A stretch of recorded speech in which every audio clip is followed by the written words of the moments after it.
Can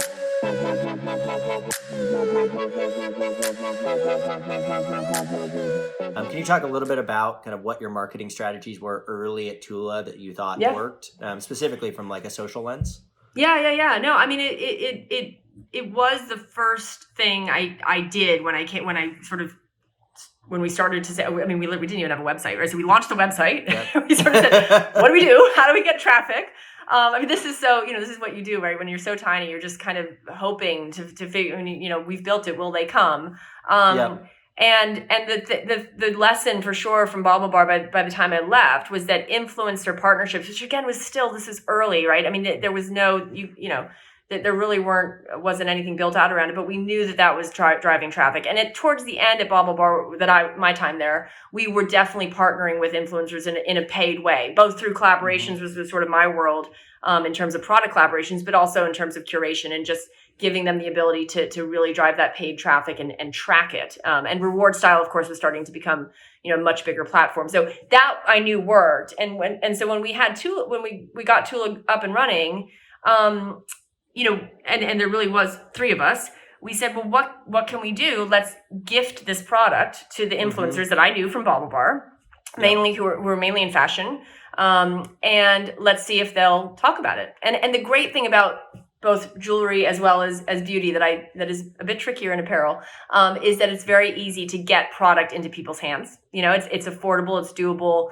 And especially in beauty, the sampling is pretty easy to do at scale.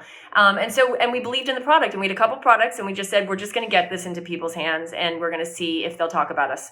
And in the beginning, it was sort of like, would you consider talking about this authentic? Like, tell us if you like it.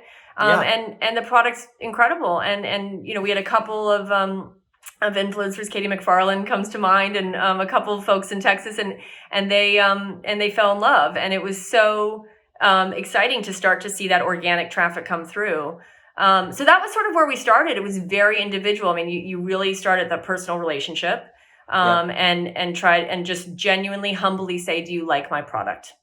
That's all you could say. And if the answer is no, that's fine. But you have to be willing to go out there and sort of, put yourself out there. And then I'd say that, what evolved relatively quickly was starting to see those partnerships as more of a paid channel. And that was something that, and that is what Savannah has done brilliantly, at scale now, is build that into a full-fledged paid marketing channel that is incredible at scale. But I think for when I was there, it was still, we were still relatively scrappy about it. But I think we understood, again, because we were so small and no one knew about us, we understood that if we shared in that revenue with our partners, and if we really saw influencers as true, business partners, we would be able to, sort of hit outside above our weight class in terms of brand awareness, so that they were going to be more willing to work with us, despite the fact that we were not distributed and no one really knew who we were. So, that was, I think has been a philosophy for Tula, through and through from the very, very beginning. And it's exciting to see sort of, that business now completely transformed into what Savannah's been able to do with it. So that was always a big part of the strategy. Cool. I mean, the thing I really dig about what you said, there's a few things, right? One is, we have a lot of small brands that ask us like, hey, how can I do this? Right. And it's like, what you're talking about doesn't require any money. Like, it requires some product and it requires time and effort, but all of that can be done without, a large budget. Right. And I think that, so that's first. I think second, I talk a lot about kind of visualizing the creators as publishers, right? They want to grow their audience, right? They have to create content that's interesting. Yep. And so if you can help them to do that, right, they will reward you. And so you should really treat this kind of like PR, right? where, how could you get coverage in Glamour magazine? It's like, well, if you have a really good product, like you have something worth talking about, and you get it into the editor's hands, and then you start to build a relationship with that editor, the likelihood that they're going to cover you in future product releases increases, right? Yep.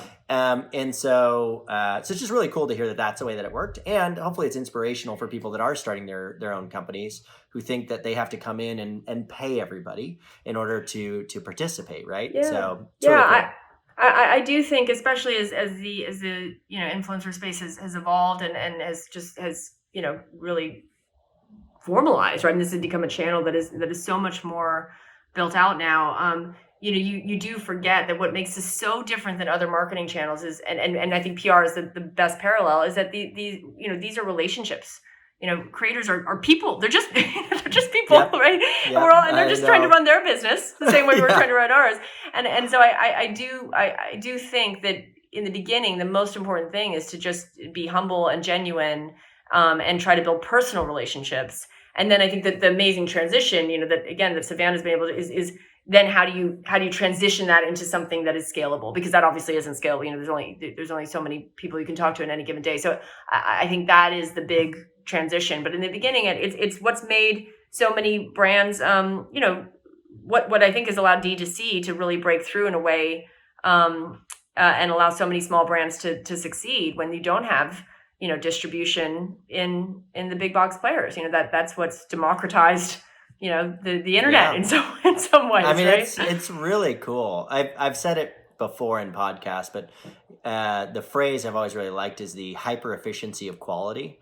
I don't know if Ian Rogers coined it. So he's the CDO of LVMH, and a friend, and I saw him in an interview. This was before I knew him, and he said that phrase, the hyper efficiency of quality, which is what the internet enables is if you have a really good restaurant, it can be in the middle of nowhere, right? But the Yelp reviews that are 4.5 stars are going to bring people to you, right? Because the quality of the product's so high.